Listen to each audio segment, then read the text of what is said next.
মাথায় হাত দিয়ে সন্তানের জন্য হজরত মূসা নবীর দোয়াটি পড়ুন। সন্তানের মেধা ভালো হবে, পড়ালেখা সহজ হবে, মুখের জড়তা দূর হবে, জিহ্বার জড়তা দূর হবে। আল্লাহ পাক রব্বুল আলামিন স্মরণ শক্তিকে বৃদ্ধি করে দেবেন। অনেকেই সন্তান নিয়ে পেরেশানির মধ্যে রয়েছেন। সন্তানের মেধা কম, সন্তানের পড়ালেখা মনে থাকে না, সে মনে রাখতে পারে না, মুখের জড়তার কারণে সে স্পষ্টভাবে পড়া বলতে পারে না।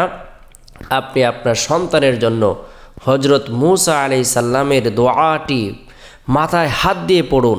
রব্বুল আলামিন আপনার সন্তানের মেধাকে বৃদ্ধি করে দিবেন, পড়ালেখাকে সহজ করে দিবেন, জিহ্বার জড়তাকে দূর করে দিবেন।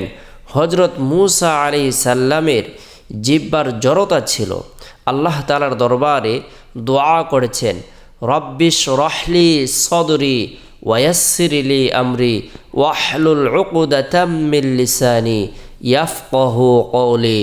রব্বিশ রহলি সদরি ওয়ায়াসসিরলি আমরি ওয়াহলুল উকদাতাম মিন লিসানি ইয়াফকাহু কওলি। সূরাতুত তাহা আয়াত নং 25 থেকে নিয়ে 28। রব্বিশ রহলি সদরি ওয়ায়াসসিরলি আমরি ওয়াহলুল উকদাতাম মিন লিসানি ইয়াফকাহু কওলি। আমরা নিজেরা ভালো করে পাক পবিত্র হয়ে উজু সহকারে সন্তানের মাথায় হাত দিয়ে রব্বিশ রহলি সদরি ওয়ায়াসসিরলি আমরি ওয়াহলুল উকদাতাম মিন লিসানি ইয়াফকাহু কওলি, এই দোয়াটি আমল করব এবং কি সন্তানের জন্য দোয়া করব। আল্লাহ তাআলা সন্তানের মেধা শক্তিকে বৃদ্ধি করে দিবেন। সে পড়ালেখা সহজে স্মরণ রাখতে পারবে, মনে রাখতে পারবে।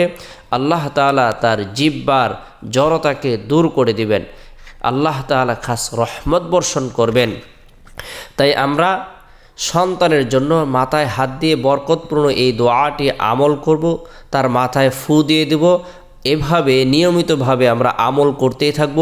আল্লাহ তাআলার প্রতি পরিপূর্ণ ভরসা রেখে, একিন ইখলাস বিশ্বাস রেখে কোনো ব্যক্তি যদি কোরআনের বরকতপূর্ণ এই দোয়াটি আমল করে, আল্লাহ তাআলা তাকে পরিপূর্ণ নিয়ামত প্রদান করবেন। তার সন্তানের মেধা শক্তিকে আল্লাহ তাআলা এত বেশি বৃদ্ধি করে দিবেন যা তার ধারণাও ছিল না, কল্পনাও ছিল না।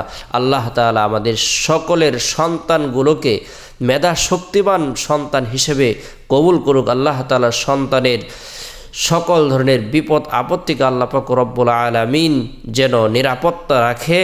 আল্লাহ তাআলা সন্তানগুলোকে সুসন্তান হিসেবে কবুল করে।